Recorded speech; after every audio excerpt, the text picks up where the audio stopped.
सत्याग्रह में मनुष्य को स्वयं 1918 के आरंभ में अहमदाबाद में प्लेग शांत हो गया। तब मिल मालिकों ने सोचा कि मजदूरों का प्लेग बोनस बंद कर दिया जाए। यह समाचार पाकर बुनाई विभाग के मजदूरों में खलबली मच गई। युद्ध के कारण महंगाई बढ़ गई थी, परंतु वेतन का 75% जितना प्लेग बोनस मिलने से उनके रहन सहन का स्तर गिरा नहीं था। बोनस बंद हो जाने पर स्थिति फिर बिगड़ जाएगी, इसलिए उन्होंने मालिकों के सामने ऐसी मांग रखने का निश्चय किया जिससे बोनस के बदले वेतन में ही व्यवस्थित वृद्धि कर दी जाए। अनुसुईया बहन इससे पहले ताने वाले मजदूरों की हड़ताल का संचालन कर चुकी थी, इसलिए बुनाई विभाग के मजदूर भी उनकी शरण में गए। अनुसुईया बहन को ऐसा लगा कि इसके लिए गांधी जी का मार्गदर्शन बहुत आवश्यक है। सौभाग्य से गांधी जी तब तक बिहार से लौट आए थे। उनसे चर्चा हुई और अंत में उन्होंने 35% वृद्धि की मांग करने का निर्णय किया। मिल मजदूरों ने मजदूरों की यह न्यायपूर्ण मांग स्वीकार नहीं की। तब उन लोगों ने हड़ताल कर दी। उसके उत्तर में मिल मालिकों ने मिलों में तालाबंदी घोषित कर दी। संघर्ष अब तीव्र हो उठा, लेकिन गांधी जी के आदेशानुसार वह शांत बना रहा।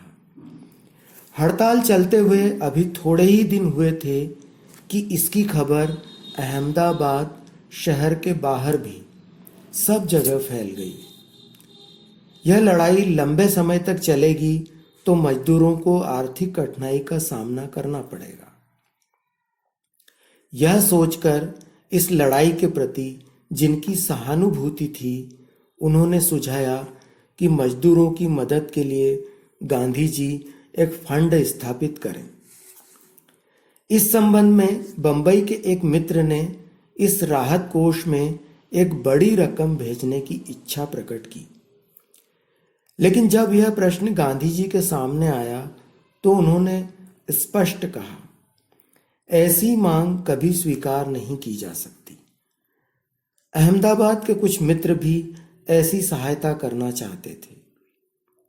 यह सच है कि मजदूरों को पैसे की जरूरत पड़ेगी, लेकिन मजदूरों की लड़ाई आम जनता के पैसे से नहीं लड़ी जा सकती। मजदूर गरीब भले ही हों, परंतु उनमें भी स्वाभिमान होता है। हमें देखना चाहिए कि उनका यह स्वाभिमान बना रहे। उनके स्वाभिमान की भावना होगी तो वे दुख सहन करके भी लड़ेंगे। सत्याग्रह में मनुष्य को स्वयं कष्ट सहना चाहिए। उन्होंने यह भी कहा कि बाहर से मदद मिलने पर मिल मालिकों का रुख और भी कड़ा हो जाएगा। इसलिए किसी भी मदद की आशा रखे बिना केवल अपनी शक्ति से या दूसरा कोई काम करके मजदूर यह लड़ाई लड़े तो मालिक समझ जाएंगे कि ये लोग टिके रहेंगे। तब उन्हें समझौते का विचार करना पड़ेगा। उन्होंने मजदूरों की मदद पहुंचाने का कोई और तरीका ढूंढने के लिए कहा।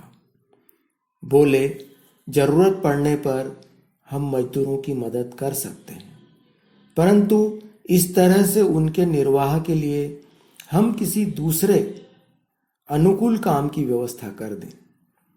तब लड़ाई काफी दिनों तक चलाई जा सकेगी और उनके टूटने का भी कोई भय नहीं रहेगा। और अंत में ऐसा ही किया भी गया।